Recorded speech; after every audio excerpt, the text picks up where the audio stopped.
बिहार में दूसरे प्रदेशों से कई आईपीएस पदाधिकारी अपनी सेवा दे रहे हैं। इन आईपीएस पदाधिकारियों में कई अपने काम के बदौलत कई लोगों के दिलो दिमाग पर छाए हुए हैं। इन्हीं आईपीएस पदाधिकारियों में एक नाम है मनु महाराज का। जी हाँ, सुपर कॉप और सिंघम जैसे नामों से मशहूर पटना के तत्कालीन एसएसपी मनु महाराज अपनी कार्यशैली को लेकर हमेशा सुर्खियों में रहे हैं। मनु महाराज एक ऐसे नाम है जिससे अपराधी कांप जाते थे।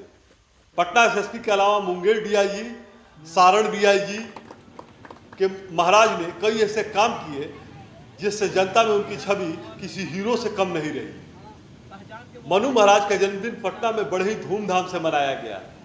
भले ही मनु महाराज आज बिहार में नहीं है और देहरादून में तैनात हैं, लेकिन बिहार के और खासकर पटना के युवा उनके जन्मदिन को भला कैसे भूल सकते हैं। इन युवाओं ने सैकड़ों मील दूर मनु महाराज को याद किया और उनका जन्मदिन बड़े ही धूमधाम से मनाया। यह इस बात को साबित करता है कि मनु महाराज बिहार के लोगों के लिए कितना मायने रखते हैं। जब बिहार के बारे में उनसे पूछा जाता है तो वे इसे मातृभूमि के बाद अपनी कर्मभूमि बताकर इसकी मिट्टी को हमेशा के लिए बहुमूल्य मानते हैं। अगर आप दिल से लोगों की सेवा करते हैं, अपने कर्तव्यों का पालन करते हैं, तो आप बहुत दिमाग पर लोगों के छाएंगे। दुख की घड़ी है ये मेरे लिए।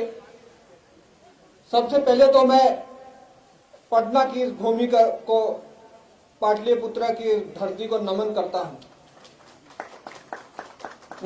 हूं इस अपनी भूमि को, इस माता को जो मेरी कर्म भूमि है।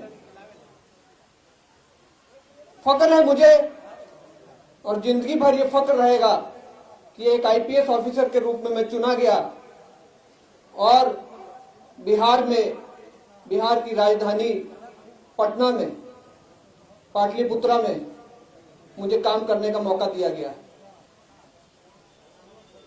जितना भी मैं कर पाया यहां वो बहुत कम है। अगर इस धरती के लिए जान भी गंवानी पड़ती तो वो बहुत कम थी। और पुलिस की नौकरी करने में जो गर्व महसूस होता है, शायद मुझे नहीं लगता कि किसी नौकरी में वो गर्व महसूस होता हो। हिमाचल के पहाड़ों से आकर मुझे कभी आज तक ऐसा महसूस नहीं हुआ कि मैं किसी नई जगह पे आया हूं। आज मेरे हाथ में मोबाइल रहता है तो शायद ही कोई फोन मुझे अपने जन्मभूमि से या किसी व्यक्ति से आता है, पर मैं यहाँ के लोगों से, जन से इतना जुड़ चुका हूं कि एक पल भी अपने आप को अपने मन से, अपने दिल से किसी को अलग नहीं कर पाऊंगा। क्या मुंगेर और क्या पटना, आदमी को मन से एक दूसरे के साथ लगाव होना चाहिए। ठीक कहा इन्होंने जो अभी शुरू में बोल रहे थे कि हम पुलिसकर्मी एक हैं, हम जनगण एक हैं, हमको सेवा करना है। और सेवा का मौका किसी को नहीं देता है भगवान, सोच समझ के देता है। कल हम एक अपने पुलिस के कुछ लोगों के साथ, पदाधिकारियों के साथ एक मूवी देखे। शुरू में हमको बड़ा अफसोस हुआ, जो मूवी का पहला पार्ट था, आप लोग भी देखेंगे तो आपको पता लग जाएगा। पर जब उस मूवी का सेकेंड हाफ हम देखे तो हमारे रोंगटे खड़े हो गए और लगा कि पुलिस वाले चाहे तो कुछ भी कर सकते हैं। सुरक्षा आप किस रूप में कैसे देते हैं वो आपके हाथ में है। ब्यूरो रिपोर्ट, होल्डे न्यूज।